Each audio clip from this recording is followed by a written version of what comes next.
Assalamualaikum warahmatullahi wabarakatuh. Alhamdulillahirabbil alamin. Arsalahu basyira wa nadhira wa da'iyan ilallah bi'idznihi wa sirajan munira. Alladzi anzala as-sakinata fi qulubil mu'minin yazdadu imanan ma'a imanihim. Walillahi junudus samawati wal ard wa kana Allahu aliman hakima. Asyhadu an la ilaha illallah wahdahu la syarikalah wa asyhadu anna Muhammadan abduhu wa rasuluh. Allahumma shalli ala Muhammad wa ala alihi wa ashabihi wa man tabi'ahum bi ihsanin ila yaumiddin, amma ba'd. Usikum wa iyya bi taqwallah faqad fazal muttaqun. Hadirin ibu-ibu jemaah pengajian Khairul Ummahat yang dimuliakan dan dirahmat Allah Subhanahu wa taala. Sebab kemuliaan ini yang kita harapkan, hidup ini apa gunanya kalau kita tidak dimuliakan Allah? Apa arti hidup ini kalau kita tidak dihargai, dihormati oleh Allah Subhanahu wa taala? Sekalipun banyak manusia tidak menghargai kita, sekalipun banyak manusia tidak menghormati kita, tapi jangan sampai Allah Subhanahu wa taala tidak menghormati kita, artinya dia menghinakan kita. Oleh karena kita bersyukur pada Allah Subhanahu wa taala, sore ini dari sekian orang anggota Khairul Ummahat, ibu ini dipilih oleh Allah untuk mau hadir di tempat ini, di Masjid Al-Ikhlas ini. Situasi suasana seperti ini memang buat kita malas, iya. Ya Bu ya, buat kita malas. Tapi orang yang beriman akan jauh dari sifat malas itu. Kemanapun, dimanapun ada kajian, ada halakoh, dia akan ke sana untuk menuntut ilmu. Nah, ibu-ibu termasuk salah satu di antaranya orang yang ahli nuntut ilmu. Mudah-mudahan akan menambah iman takwa kita pada Allah Subhanahu wa taala. Hadirin, karena iman kita ini Bu ya, iman ini ada 3 macam. Satu, imannya para nabi, para rasul. Iman mereka ini, kata Al-Ghazali, imanu yajidu wala yanqusuf. Imannya bertambah terus, tidak pernah berkurang. Ini imannya para nabi, para rasul. Lihatlah para nabi, walaupun mereka diuji dengan berbagai macam ujian, justru iman mereka bertambah. Nabi Ayub alaihissalam misalnya, coba bayangkan diuji Allah dengan penyakit yang begitu lamanya, sampai kulitnya bisa melekat dengan tempat tidurnya, katakanlah tikarnya itu. Tapi dia begitu sabar dan tabahnya menghadapi ujian Allah itu. Jadi imannya bertambah terus, imannya para nabi dan rasul. Yang kedua, imannya para malaikat Allah. Iman mereka itu stabil, tidak bertambah, tidak berkurang. Karena mereka itu Allah ciptakan hanya untuk patuh, taat, tunduk kepada perintah Allah Subhanahu wa taala. Mereka tidak pernah bermaksiat pada Allah Subhanahu wa taala. Mereka hanya tunduk kepada Allah Subhanahu wa taala, melaksanakan perintahnya. Imanu la yajidu wa la yanqusuf. Iman yang tidak bertambah dan juga tidak berkurang. Ini imannya para malaikat Allah Subhanahu wa taala. Kemudian yang ketiga, inilah imannya manusia. Kata Al-Ghazali, imanu yajidu wa yanqusuf. Iman kita bertambah dan berkurang. Pada saat-saat suasana seperti ini mungkin saja iman kita bertambah, tetapi tidak menutup kemungkinan mungkin kita di tempat yang lain, mungkin kita pulang ke rumah, tidak menutup kemungkinan iman kita akan berkurang.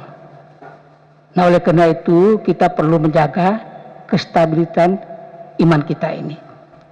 Jadi stabilitas iman kita perlu kita jaga, kita rawat dengan sebaik-baiknya. Nah, hadirin ibu-ibu yang saya hormati, karena sebentar lagi kita akan masuk Ramadan. Pertanyaannya, coba ibu-ibu renungkan pertanyaan ini. Apakah kita masih diperkenankan Allah untuk berpuasa Ramadan yang tinggal 1 minggu lagi, Selasa depan pas kita berpuasa. Coba ibu renungkan sebentar. Apa ya saya masih diperkenankan Allah untuk berpuasa pada bulan Ramadan Selasa yang akan datang. Karena kenyataannya ada yang sehari menjelang Ramadan sudah dipanggil oleh Allah Subhanahu wa taala, ada seperti itu. Ada yang sehari menjelang Idul Fitri dipanggil oleh Allah Subhanahu wa taala. Nah, tentunya kita mohon pada Allah Subhanahu wa taala mudah-mudahan ya kita diberikan oleh Allah kesempatan untuk kembali bertemu dengan Ramadan yang tinggal menghitung hari ini, yaitu insya Allah hari Seninnya kita sholat tarawih dan Selasanya insya Allah kita sudah berpuasa. Jadi di sini ya mudah-mudahan kita sudah programkan akan kita laksanakan sholat tarawih. Beda dengan tahun lalu Bu ya, tahun lalu sama sekali ahli kelas tidak melaksanakan sholat tarawih. Kita ngadakan tapi di luar Bu, satu soft di luar sana, jadi nggak masuk ke masjid. Itu tahun lalu. Nah insya Allah tahun ini kita programkan, tetap kita laksanakan. Ibu-ibu juga nanti ini dikasih soft juga nanti kita belum dipasang di sini ya. Baik ibu sekalian yang saya hormati, Rasulullah Sallallahu Alaihi Wasallam ketika menjelang datangnya Ramadan, beliau ini di hadapan para sahabatnya,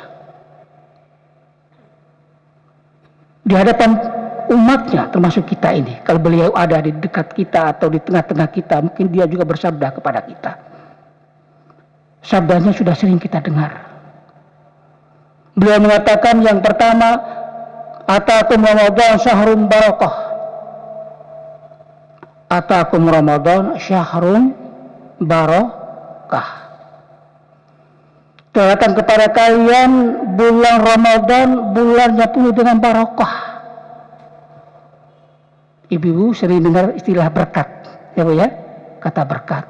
Ibu-ibu diundang atau kundangan, pergi nggak bawa apa-apa, pulangnya bawa apa? Tak kresek Bu ya. Lalu ditanya orang itu apa? Ini berkatan, ya Bu ya, berkatan dari kata barakah sebenarnya. Ya kita sering mengatakan ini apa? Ini berkatan, padahal itu barakah. Barakah itu atau ziyadatul khair, yaitu bertambahnya kebaikan. Tadi pergi nggak bawa apa-apa, pulang ada yang kita bawa, bertambah kan? Bertambah kebaikan. Kebaikan dalam bentuk harta, makanan, itu kebaikan. Jadi barakah artinya ziyadatul khair, yaitu bertambahnya kebaikan. Ibu-ibu diharapkan datang ikut pengajian itu ada keberkahannya, ada nilai keberkahannya, tambahnya kebaikan. Jadi kalau kita ikut pengajian tapi tidak barakah, tidak ada tambahan kebaikan bagi kita, berarti kita ikut pengajian dimanapun tidak ada gunanya, karena tidak ada keberkahan, tidak ada adanya kebaikan yang kita dapatkan dari pengajian-pengajian itu. Kita dikasih hidup umur panjang oleh Allah Subhanahu wa taala. Umur kita tidak ada barakahnya. Karena umurnya kita pakai untuk bermaksiat pada Allah Subhanahu wa taala. Jadi umur yang tidak barakah. Tapi alhamdulillah umurnya ibu dipakai untuk ikut pengajian-pengajian seperti ini. Itu artinya umur yang barakah. Jadi yang kita harapkan adalah hidup kita hidup yang penuh dengan keberkahan. Orang yang hidupnya diberkahi Allah pasti akan senang orang lain. Pasti akan senang orang lain. Tidak ada orang yang benci dengannya. Karena dia hidupnya sudah dihadapannya keberkahan. Banyak kebaikan ada pada orang itu. Pasti akan disenangi oleh orang lain. Nah, puasa ini penuh dengan keberkahan. Tambahnya kebaikan dalam bulan ini. Apapun kebaikan kita lakukan dilipat gandakan pahalanya oleh Allah Subhanahu wa taala. Kita berinfak, bersedekah, ditambah dilipat gandakan pahalanya oleh Allah Subhanahu wa taala. Di Al-Qur'an soal An'am kalau tidak salah ya, Allah berfirman, "Man jaa'a bil hasanati falahu asyru amsalihha wa man jaa'a bis sayyi'ati fala yujza illa mithlaha wa hum la yudlamun." Jadi barang saya buat satu kebaikan itu diganda dengan 10. Itu satu kebaikan. Bahkan ada ayat lain sampai 700 kali dibalas kebaikan. Itu di luar Ramadan. Apalagi di dalam bulan bulan Ramadan. Jadi ibu-ibu, alangkah ruginya kalau bulan Ramadan kita tidak manfaatkan untuk melakukan kebaikan-kebaikan. Ibu-ibu sudah dapat itu Pak ya, untuk buka puasa itu Bu ya. Nah, karena alhamdulillah tahun ini saya dipercayakan jadi ketua panitia Bu ya. Jadi itu silakan ibu, itu kan hanya 15.000 saja Pak ya. Apa artinya uang 15.000 bagi ibu-ibu, tapi punya nilai sisi Allah Subhanahu wa ta'ala, luar biasa nilainya, memberikan makan orang yang berbuka puasa. Apalagi itu di bulan puasa, dilipat gandakan pahalanya oleh Allah Subhanahu wa ta'ala. Jangan sia-siakan kesempatan ini. Jangan sia-siakan bulan Ramadan ini berjalan begitu saja tanpa adanya kebaikan-kebaikan yang kita lakukan di dalamnya. Nah, salah satu di antaranya adalah infak sedekah itu, yaitu memberi makan untuk orang yang berbuka puasa. Jadi yang pertama kata Nabi di hadapan para sahabat-sahabatnya, atakum Ramadan syahrun barakah, bulan yang penuh dengan keberkahan. Mari kita menggapai keberkahan di bulan yang suci yang mulia ini. Yang kedua kata Rasulullah di hadapan para sahabatnya, yakshakumullahu fihi, Allah mengunjungi kalian pada bulan ini dengan menurunkan rahmah. Jadi bulan ini bulan di mana Allah curahkan rahmanya pada kita. Alangkah ruginya kalau kita tidak mendapatkan curahan rahmat dari Allah Subhanahu wa ta'ala di bulan yang mulia ini. Jadi sekali lagi, bulan di mana Allah Subhanahu wa ta'ala mengunjungi kalian dengan menurunkan rahmatnya. Rahmat itu apa Bu? Rahmat kasih sayang. Kasih sayangnya Allah. Mari kita menggapai kasih sayang itu. Ibu-ibu, Allah maha kasih, maha sayang. Kita juga begitu Bu ya. Ada maha kasih, maha sayang, kita tuh ada. Sayang kepada anak, sayang kepada siapa. Ada sifat rahmat itu ada. Nah, sifat rahmat Allah tanamkan dalam diri kita ini, kita mampu nggak menjaganya, merawatnya dengan baik. Kita punya sifat itu, kasih sayang pada orang lain, kasih terhadap sesama kita, kepada anak kita, pada keluarga kita, ada sifat kasih sayang. Tapi kadang-kadang kita tidak mampu menjaganya, sifat ini. Kenapa kita sering bertengkar dengan orang lain? Kenapa Bu? Karena sifat kasih sayang dalam diri kita sudah hilang. Ya, hilangnya sifat kasih sayang dalam diri kita ini. Kenapa kita sering bertengkar, selalu menghina orang lain, mencaci maki orang lain? Karena sifat kasih sayang Allah tanamkan dalam diri kita sudah hilang dari dalam diri kita, jauh dari diri kita. Jadi sifat yang kita jaga Bu. Nah oleh karena itu marilah kita menggapai bulan Ramadan yang bulan dengan penuh rahmat Allah ini. Karena di bulan ini sekali lagi Allah turunkan rahmah. Ada hadis yang sering kita dengar Bu ya. Ada hadis mengatakan awwaluhu rahmah wa awsatuhu maghfirah wa akhiruhu wa itqun minan nar. Kan gitu Bu ya. Ada hadis yang sering kita dengar bahwa bulan Ramadan itu di awal adalah rahmah, di tengah adalah maghfirah, ampunan, dan yang terakhir adalah itqun minan nar, bebas dari api neraka. Dari hadis ini kelihatannya bagus, tapi hadisnya kurang begitu kuat. Sahih hadis ini. Karena seakan-akan dia membagikan bahwa di awalnya rahmah, ya kan? Di tengahnya ampunan, maghfirah, terakhir itqun minan nar. Padahal semua bulan Ramadan sejak awal hingga di akhirnya itu bulannya penuh dengan rahmat Allah. Bukan hanya di awal toh. Dari awal sampai akhir bulannya penuh dengan rahmat Allah. Dari awal hingga akhir bulannya penuh dengan maghfirah Allah, ampunan Allah Subhanahu wa ta'ala. Seharusnya seperti itu. Tapi hadis yang baca tadi kan akan memetakan antara pertama, kedua, dan ketiga. Nah, jadi bulan Ramadan itu bulannya penuh dengan rahmat Allah, penuh dengan ampunan Allah, dan penuh dengan maghfirah Allah. Dan itqun minan nar, membebaskan dari api neraka. Itu yang kedua. Yang ketiga, wa yunjilir rahmah wa yahuttul khotoya. Yang ketiga, wa yahuttul khotoya. Di bulan ini Allah Subhanahu wa ta'ala akan menghapuskan dosa-dosa dan dosa-dosa kita semuanya. Jadi bulan ini Allah Subhanahu wa taala akan menghapuskan kesalahan kita, dosa-dosa kita. Bapak Ibu yang saya hormati, ya, ibu-ibu saya hormati, orang yang baik itu bukanlah orang yang tidak punya salah. Orang yang baik itu bukanlah orang yang tidak punya dosa. Ya Bu ya, orang yang baik itu adalah orang yang sadar akan kesalahannya. Dia sadar akan dosa yang dia lakukan, kemudian dia beristighfar, mohon ampun pada Allah. Itu orang yang baik. Kenapa kita punya dosa? Tidak ada orang yang tidak punya dosa. Semua orang pasti dan pasti punya salah. Jadi sekali lagi adalah orang yang baik ini orang yang sadar akan kesalahannya. Kemudian dia banyak beristighfar, mohon ampun kepada Allah Subhanahu wa taala. Nah, oleh karena itu mari kita selalu manfaatkan bulan Ramadan ini untuk banyak beristighfar, mohon ampun pada Allah Subhanahu wa taala. Sering saya sampaikan Nabi Adam ya, satu kesalahan saja ya, ketika dia di dalam surga, Allah perintahkan dia dan istrinya Hawa tinggal dalam surga. Silakan kalian berdua hidup dalam surga ini, tapi cuma satu larangan. Satu larangan. Jangan kamu dekati pohon itu. Allah tidak menggunakan namanya, hanya pohon saja. Iblis ini kemudian menamai pohon itu namanya pohon khuldi. Kata khuldi itu yang beri nama bukan Allah, tapi iblis yang beri nama pohon itu.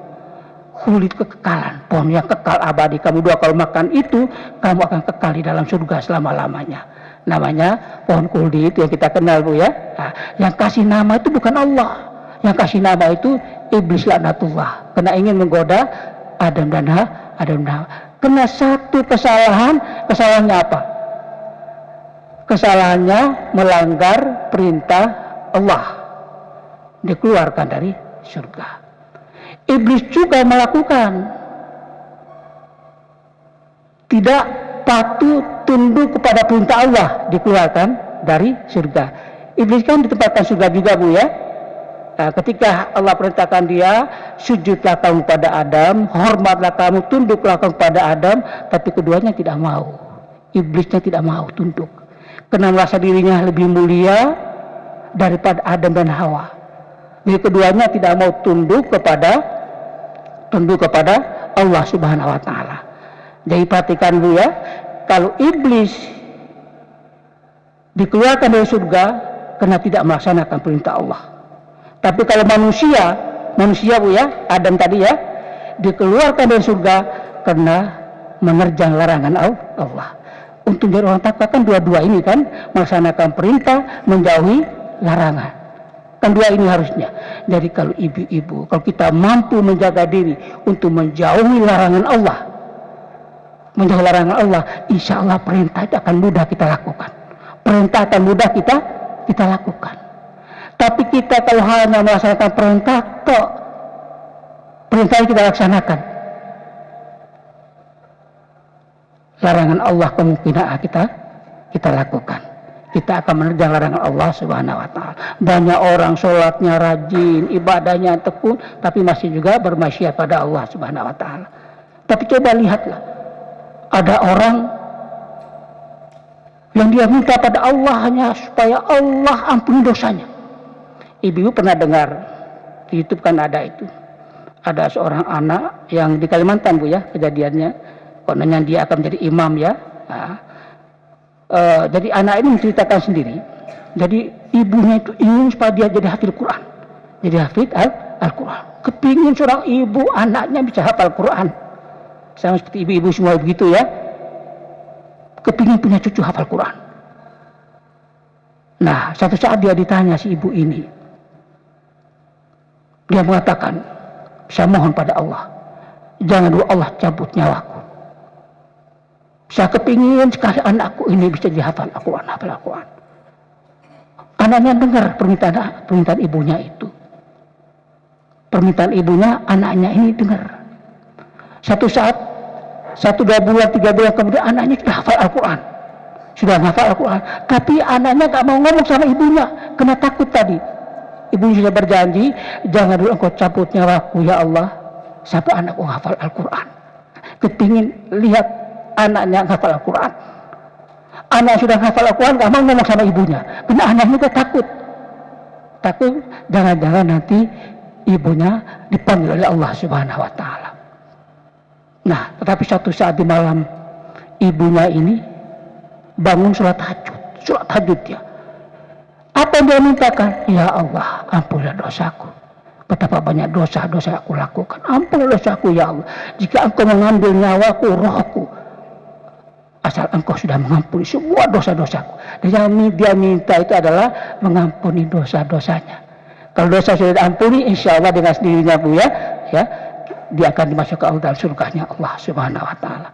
Jadi yang kita minta itu adalah maghfirah Allah tadi, mohon ampunan pada Allah Subhanahu wa Ta'ala. Mudah-mudahan setelah kita keluar Ramadan, dosa kita sudah bersih, diampuni oleh Allah Subhanahu wa Ta'ala.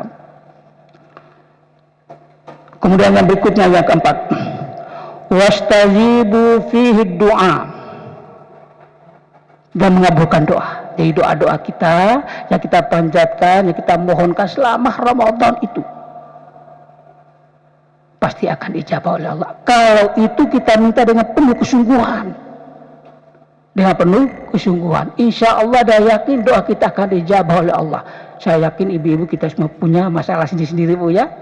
Ibu ingin kepingin ini, minta langsung pada Allah Subhanahu wa Ta'ala. Dan yakin Allah akan menerima, mengabulkan permohonan kita itu. Harus kita yakin Bu. Kalau kita doa, lisan kita mengatakan begini, tapi hati tidak yakin. Jadi seharusnya antara lisan dan hati ini menyatu. Kita yakin ya Allah, mudah-mudahan doa kita diijabah, diterima Allah Subhanahu wa Ta'ala. Jadi kita harus doa, mohon pada Allah Subhanahu wa Ta'ala. Makanya ada orang yang doa tidak terima. Kenapa tidak diterima? Kembali pada diri kita sendiri. Mungkin doa kita belum benar, tata caranya belum benar, hati kita belum menyatu dengan apa yang kita doakan. Itu menjadi sebabnya doa kita belum diterima oleh Allah Subhanahu wa Ta'ala.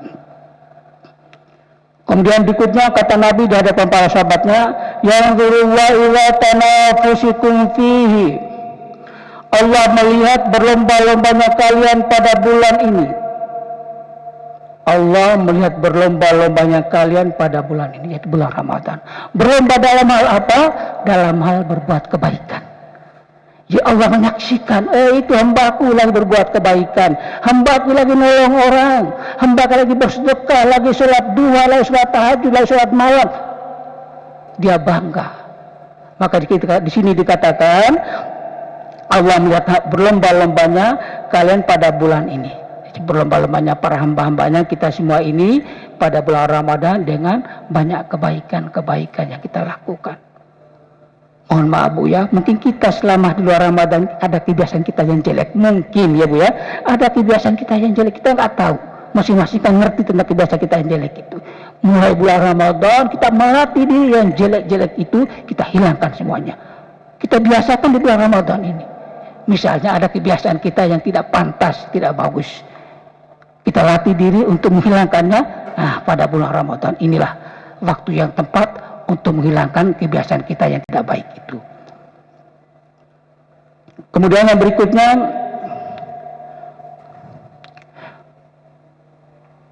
wa yubahi bikum malaikah, dan dia membangga-banggakan kalian kepada para malaikatnya.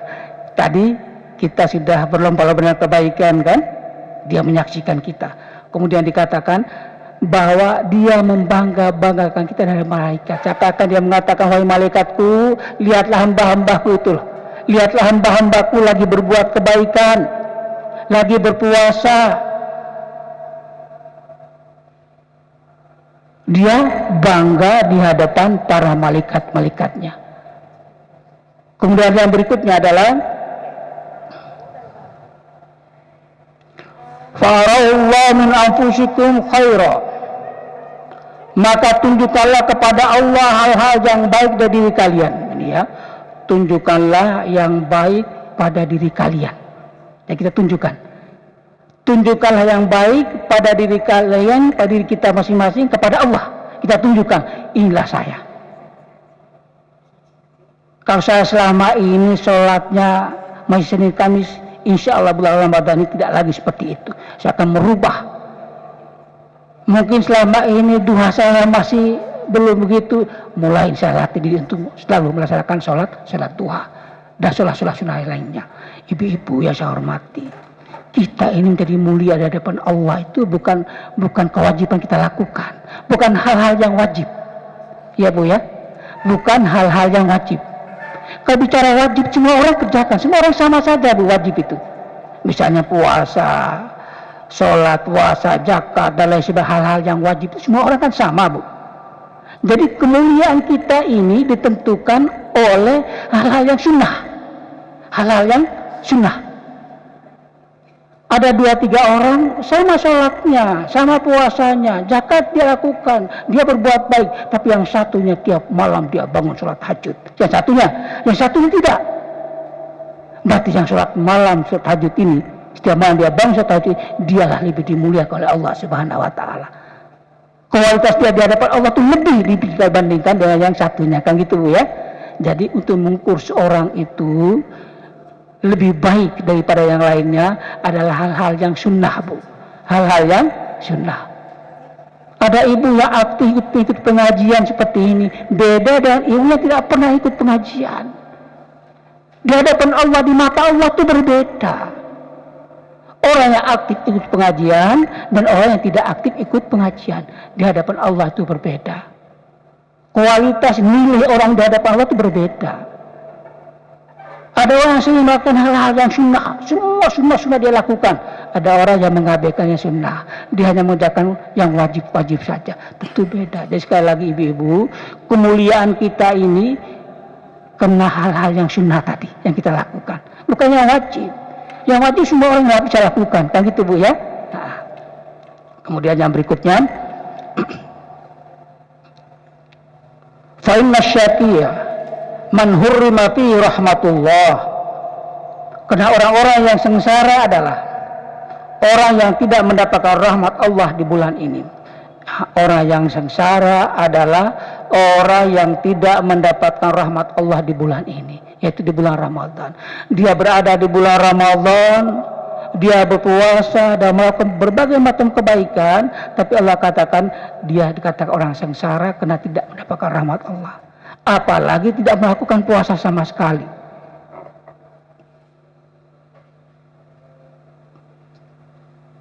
Tidak baca Quran, tidak melakukan kebaikan-kebaikan, perintah-perintah yang lainnya dalam bulan yang suci, yang mulia, bulan Ramadan. Maka orang itu dikatakan oleh Rasulullah dalam hadis ini adalah fa inna syaqiyya man hurrima fi rahmatullah, yaitu orang yang sengsara, itu orang yang tidak mendapatkan rahmat Allah di bulan ini. Maka penting sekali Bu ya, kalau bicara tentang rahmat Allah ini, mari kita upaya menggapaikan kasih sayang Allah ini. Nah, kalau kasih sayang Allah sudah kita tanamkan dalam diri kita ya, kembali lagi Bu ya, tanam diri kita. Nah, di luar Ramadan ini mari kita tebarkan rahmat Allah itu. Kenapa kita tebarkan rahmat Allah? Sudah kita peroleh ketika kita di bulan Ramadan.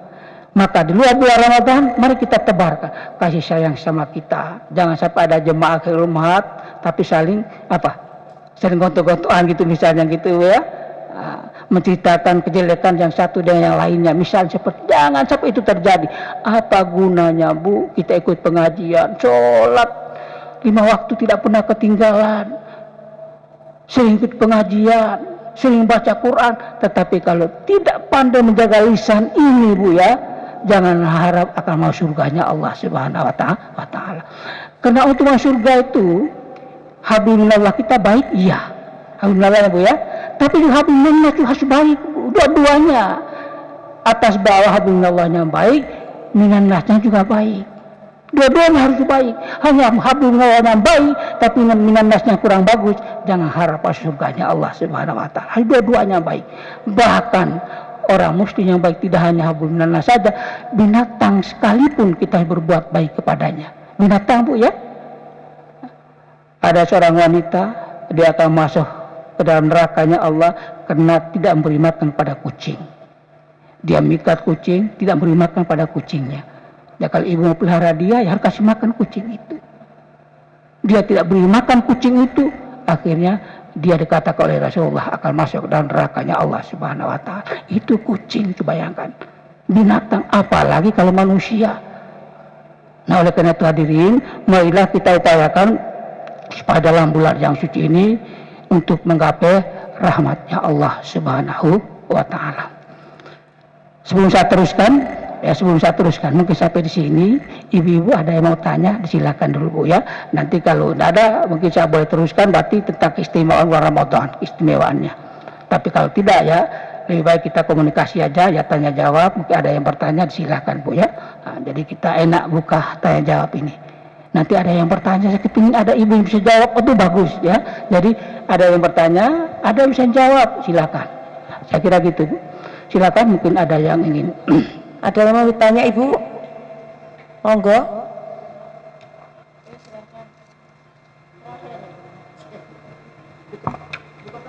Tanya, Ibu Ketua. Oh, enggak. Enggak ada, sudah lanjut aja.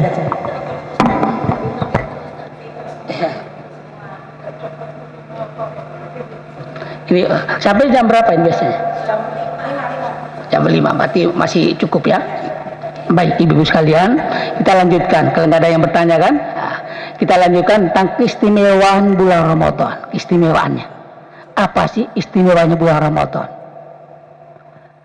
Yang pertama, di dalam bulan Ramadan ini disyariatkan untuk berpuasa. Ada syariat untuk berpuasa. Ibu-ibu, ketika kita bicara puasa, menurut ibu-ibu puasa itu apa sih puasa itu? Yang kita katakan puasa itu apa Bu?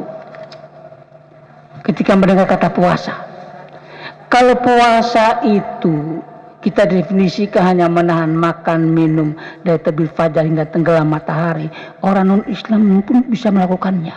Bisa Bu ya?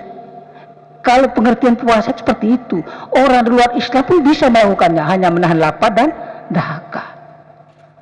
Anak kita yang kecil SD juga bisa mengerjakan, bisa melakukan puasa seperti itu. Tapi maksud puasa di sini bukan sekedar menahan makan, bukan sekedar menahan dahaga. Makanya Al-Ghazali mengatakan ada 3 macam tingkatan puasa itu. Ada 3 macam tingkatan puasa itu.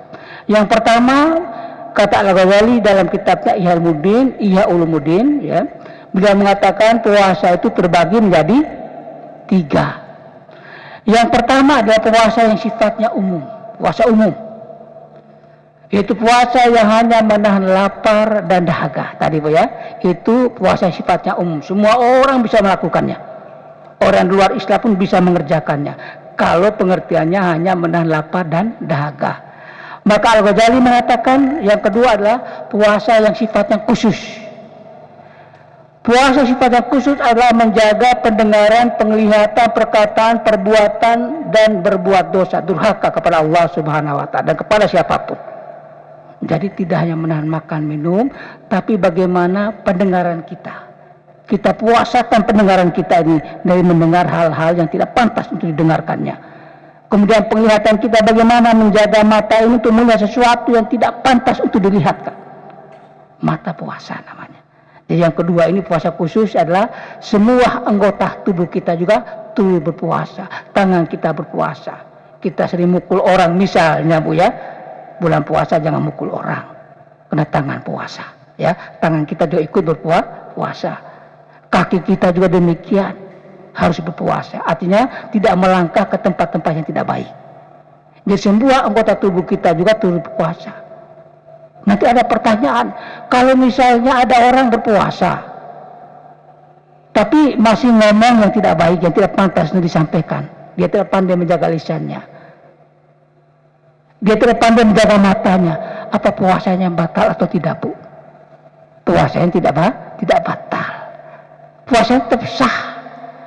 Puasa bisa batal kalau dia makan dan minum, baru puasanya batal. Selama dia tidak makan, dia tidak minum, insya Allah puasanya tidak batal. Kita tidak makan, tidak minum.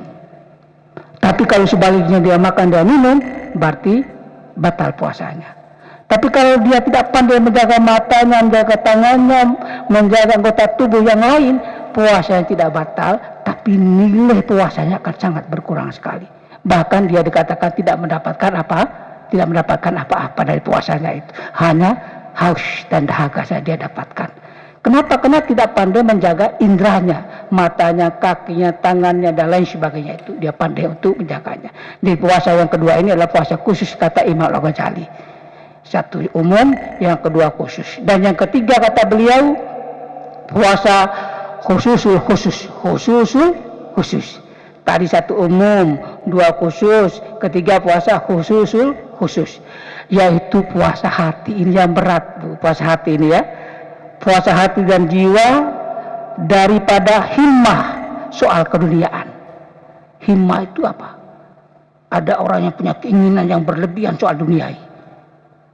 Urusan dunia, selalu berlebihan.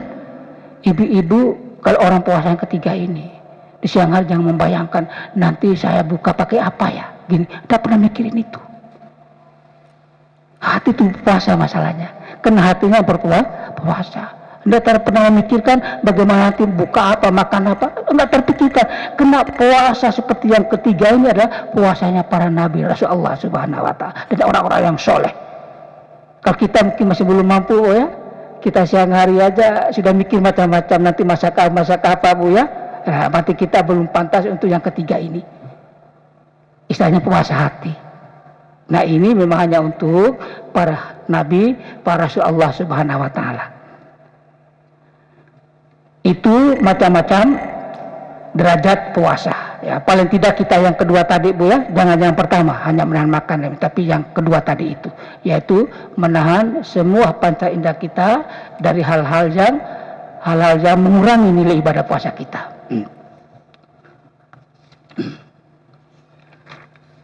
Kemudian yang kedua, keistimewaan dalam bulan Ramadan yang kedua adalah pada bulan Ramadan disunahkan sholat tarawih. Sholat taraha.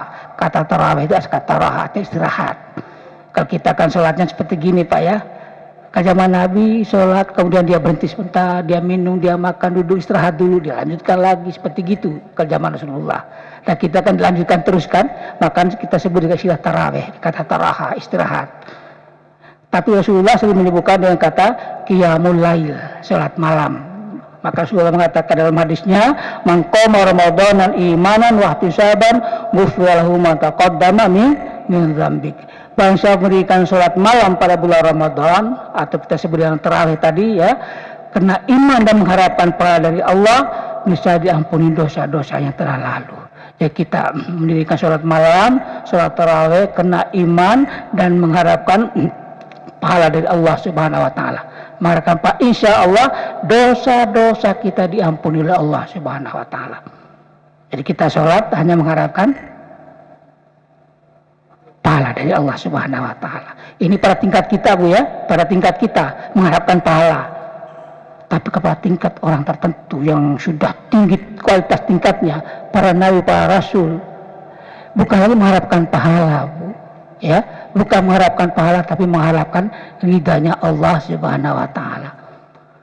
Maka orang-orang ahli sufi itu, mereka berbuat kebaikan bukan ingin mengharapkan ridhanya Allah. Mereka ingin melihat Allah Subhanahu wa ta'ala, melihat Allah, bukan ingin masuk surga. Rabiah itu ada dia kan, dengan syair-syairnya, saya beribadah kepadamu bukan karena ingin masuk surga. Kan dia bilang gitu tuh, dia ingin masuk surga. Surga itu ciptaan Allah Subhanahu wa ta'ala, begitu indahnya, begitu cantiknya, begitu nikmatnya surga ini. Padahal itu diciptakan oleh Allah Subhanahu wa ta'ala. Apalagi yang menciptakan seperti apa. Makanya mereka itu kepingin lihat Allah, bukan sekedar masuk surga. Nah, kita juga mudah-mudahan seperti gitu, Bu, ya, melihat Allah Subhanahu wa ta'ala. Jadi kita beribadah, kita melakukan perintah Allah, menjauhi larangan Allah, dan mereka itu bisa bertemu dengan Allah Subhanahu wa ta'ala.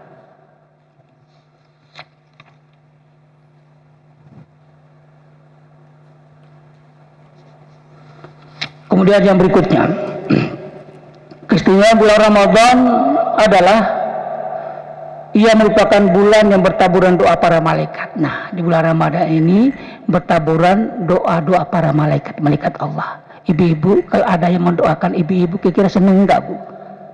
ada temannya atau siapapun yang mendoakan ibu, mendoakan kebaikan untuk ibu, kira-kira senang nggak Bu? Pasti senang Bu ya? Kita pasti senang kalau doakan orang lain. Apalagi kata Rasul dalam hadis ini, bahwa pada bulan Ramadan kita didoakan oleh malaikat Allah sejak awal kita puasa sampai akhir kita puasa atau kita berbuka puasa, didoakan oleh malaikat Allah Subhanahu wa taala. Coba bayangkan. Sudah barang tentu kita pasti akan senang Bu ya, apalagi doa-doa kebaikannya untuk kita. Kemudian yang berikutnya, pada bulan Ramadan adalah bulan diturunnya Al-Quran. Istimewanya Al-Quran diturunkan pada bulan Ramadan. Bahkan bukan hanya Al-Quran, kitab-kitab yang lain pun diturunkan pada bulan Ramadan juga. Kitab-kitab yang lainnya. Kalau Al-Quran itu diturunkan pada malam keberapa? Malam ke-24. 24 itu ya, bukan malam 17. Artinya pada malam 24 itu Allah turunkan dari langit teratas pada langit dunia. Baitul Izzah namanya. Baitul Izzah. Bait itu rumah, Izzah itu kemuliaan. Jadi rumah kemuliaan, tempat kemuliaan. Itu diturunkan sekaligus Bu ya. 30 juz ini diturunkan sekaligus ke Baitul Izzah. Itu pada malam 24 ini. Dari 24 ini malam Baitul Izzah, dari Baitul Izzah kemudian diturun secara berangsur-angsur, baru dimulai dengan tanggal 17 atau tanggal-tanggal lain, kan tidak tentu kan, ada di bulan Ramadan, ada juga di bulan Ramadan, karena tidak sekaligus, berangsur-angsur turunnya. Nah, jadi turunnya Al-Quran sekaligus itu pada malam 24 di bulan Ramadan. Makanya 10 hari terakhir kenapa kita cari kan? Kita cari salah satu malam yang sangat baik nilai sisi Allah Subhanahu wa taala adalah Lailatul Qadar. Kita cari di 10 hari terakhir itu.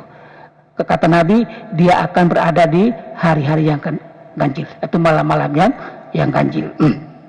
Kemudian kitab yang lainnya, misalnya kitab Taurat. Kitab Taurat itu diturunkan pada malam yang ke-6 di bulan Ramadan juga, malam yang ke-6. Taurat itu ya.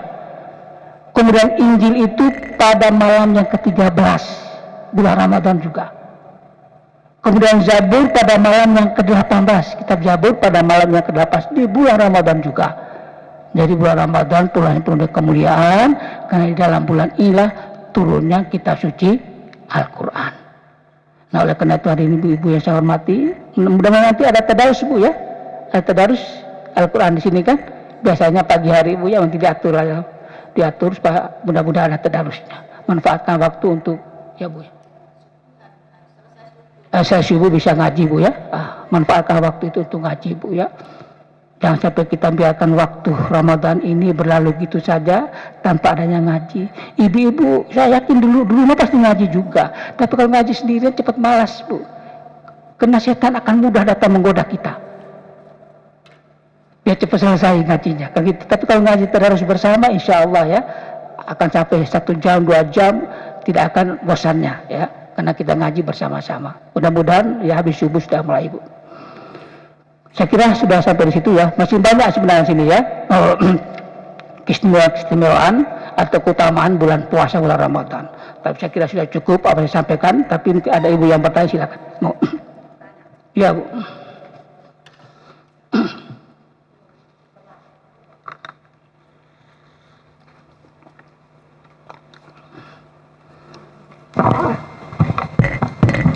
Assalamualaikum warahmatullahi wabarakatuh. Waalaikumsalam. Terima kasih kesempatan yang diberikan kepada saya. Saya ingin menanyakan ini Ustadz. Yang pertama mengenai puasa.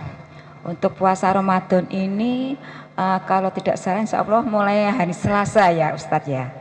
Tanggal 13. Nah ini sebelumnya kan ada hari Senin. Kira-kira kalau hari Senin itu kita masih melaksanakan puasa sunnah, apakah masih diperkenankan atau mungkin ada batasan-batasan tertentu selang antara bulan Ramadan dengan puasa sunnah lainnya? Itu yang pertama. Kemudian yang kedua mengenai sholat. taraweh. Sholat taraweh itu apakah kita bisa dipersamakan dengan qiyamul atau tahajud? Contohnya pada 10 terakhir kita melaksanakan, kalau di sini dulu melaksanakan qiyamul. Nah, itu apakah itu bisa disamakan dengan taraweh atau ada pembedaan? Jadi antara taraweh, qiyamul sama tahajud. Itu, terima kasih. Assalamualaikum warahmatullahi wabarakatuh. Iya. Jadi istilah qiyamul lail itu sering kita dengar dalam hadis. Istilah hadis Bu ya, qiyamul lail. Qiyamul lail itu istilah hadis. Tahajud istilah Al-Qur'an. Fatahajjat bina filatallah. Istilah Al-Qur'an ya. Dua-dua itu sama dia sholat malam hari. Enggak ada orang sholat tahajud siang hari Bu ya. Artinya tahajud itu dikerjakan di malam hari. Qiyamul lail kena di malam hari juga, namanya qiyamul lail. Lail kan malam kan. Nah, tarawih kita sebut istilah tarawih, yaitu tadi saya katakan Bu ya, nama lain daripada yaitu tadi qiyamul lail tadi. Ya, pada tarawih kata taraha itu aja istirahat, ada istirahatnya. Ya, tapi kita kan nggak ada istirahat lagi, langsung selesai Bu gitu ya. Nah, tadi istilah tarawih itu sama aja sholat malam juga. Nah, bagaimana kalau misalnya kita sholat tarawih, kepingin lanjutkan lagi nanti, mungkin nanti malam ada sholat lagi, jangan dulu witir, ya kan? Jangan dulu tutup dengan witir. Witir jangan ditutup dulu, karena kepingin lagi nanti sholat dilanjutkan lagi. Ibu-ibu di sini sholat mau witir, enggak mau sholat witir dulu, karena kepingin lanjutkan lagi. Karena witir itu terakhir dan penutup, sudah menutupi sholat itu. Jadi jangan dulu ditutup dengan witir, karena kepingin lanjut lagi nanti malamnya. Nah, setelah selesai baru ditutup dengan witir. Nah, terakhirnya witir lagi. Tapi ada pendapat, misalnya sudah kita sholat 3 rakaat witir duluan. Ada witir duluan Bu ya. Nah, kalau dia witir duluan, dia mau sholat lagi, dia buka lagi 1 rakaat untuk menutup, menggenapkan dulu. Ada yang mengatakan gitu ya, menggenapkan, mau dia sholat lagi, sholat dua terus, kemudian ditutup lagi dengan witir yang terakhir. Tapi ada yang mengatakan kalau sudah witir, ya, kalau sudah witir misalnya, kamu boleh sholat lagi dua-dua, tapi tidak boleh lagi melaksanakan witir, karena witir tidak boleh 2 kali dalam 1 malam. Kalau 2 kali, setelah witir ya Bu ya, tidak boleh melaksanakan witir 2 kali dalam 1 malam, itu tidak boleh. Sudah 1 ya sudah, yang lain tinggal ikuti ya sholat yang 2 rakaat, habis itu sudah tutup dalam witir, karena witirnya mungkin sudah tadi. Saya kira gitu Bu ya. Kemudian yang tadi apa ya? Oh sholat sunnah gini Bu. Jadi memang kita diperbanyak bulan Sya'ban itu perbanyak sholat, perbanyak puasa ya kan, banyak puasa. Tapi jangan mepet-mepet gitu, karena tinggal besok. Jangan terlalu mepet, jangan sampai kita jatuh haram. Yang kita khawatirkan. Tapi kalau sudah keputusan seperti itu, walaupun demikian kita menjaga-jaga jangan sampai jatuh pasnya di haram. Karena besok ini harus puasa ini. Kita sudah yakin benar. Tetapi ada juga bagi yang sudah sering sunat, Senin Kamis, sudah biasa Bu ya, terbiasa Senin Kamis, dia melakukan nggak apa-apa. Karena ini kebiasaan dia dengan Senin Kamisnya. Karena dia yakin bahwa besok hari Senin belum puasa. Belum puasa Bu ya. Belum datang Ramadan maksudnya. Puasa Ramadan. Maka dia boleh puasa sunnah hari itu. Karena dia terbiasa dengan puasa sunnahnya. Beda dengan kita yang tidak terbiasa. Itu beda. Karena kita terbiasa, karena puasanya kan pas bulan Saban itu aja. Bulan Saban kita perbanyak puasa, iya. Tapi juga hati-hati. Jadi tadi Ibu katakan, karena besok Selasa mau Ramadan tanggal 1. Nah, alangkah bagusnya tidak kita lakukan, itu jauh lebih bagus. Kehati-hatian itu lebih bagus Bu ya. Kehati-hatian. Beda dengan yang sudah sering puasa Senin Kamis. Tapi tidak melakukan, itu jauh lebih bagus Bu. Mungkin ada jarak berapa antara tenggang puasa sunat yang biasa dengan Ramadan datang kapan? Mungkin 3 hari atau berapa hari? Iya, jadi kalau puasa di bulan Sya'ban, kita memang diperintahkan untuk melaksanakan puasa dengan sebanyak-banyaknya. Tapi banyaknya di bulan Sya'ban ini tidak sama dengan di bulan Ramadan. Ya mungkin katakanlah kalau kita Senin Kamis saja sudah berapa itu? Satu bulan Sya'ban aja Bu ya. Senin Kamis berarti sudah 8 Bu ya. Kamis ada 4 misalnya. Senin ada 4 kan 8. Tambah yang 3 hari 13, 14, 15 sudah berapa itu 11 kan gitu Bu ya. Nah, sudah banyak sudah itu. Mau tambah lagi terserah. Tapi jangan sampai 30 hari. Sampai 30 hari seperti puasa di bulan Ramadan. Tapi kita merasakan sebanyak-banyaknya di bulan Sya'ban, iya. Tapi jangan penuh Bu ya. Nah, jangan penuh semuanya. Saya kira gitu Bu ya. Iya Bu, monggo Bu. Selasa hari Ibu, puasanya kan Selasa Pak. Kalau Senin kan puasa Sunnah. Itu apa dibolehkan maksudnya? Iya, tadi sudah sampaikan bagi yang ahli Senin Kamis biasa sudah terbiasa dengan Senin Kamis Bu ya, itu nggak apa-apa dia lakukan. Karena itu dia sudah terbiasa dengan Senin dan Kamis. Nah kalau kita ini puasa ini kan kena Sya'bannya Bu ya, bukan Senin Kamisnya. Ada orang itu puasa kena Senin Kamisnya, hanya kebetulan Senin Kamis berada di bulan Sya'ban kan gitu Bu ya. Nah, tapi ada orang puasa kena Sya'bannya bukan Senin Kamisnya. Di luar itu dia jarang puasa Senin Kamis. Nah bagi ibu-ibu yang sudah terbiasa dengan Senin Kamis, nah kebetulan jatuhnya ke hari Senin Bu ya, biasanya kan tanggal 1 Ramadan, dia bisa melakukan nggak apa-apa bagi yang sudah terbiasa Senin Kamis. Tapi kalau kita tidak terbiasa ya sebaiknya tidak lakukan. Karena bagi Senin Kamis dia yakin benar bahwa tanggal 1-nya besok hari Selasa kan gitu Bu ya. Nah, saya kira gitu Bu ya. Jadi kita perlu kehati-hatian dalam mengambil sikap soal hal-hal seperti gini Bu. Saya kira ya ada lagi Bu. Saya kira cukup Bu ya. Ya mudah-mudahan Bu ya apa yang saya sampaikan ini yang benar itu datang dari Allah Subhanahu wa taala.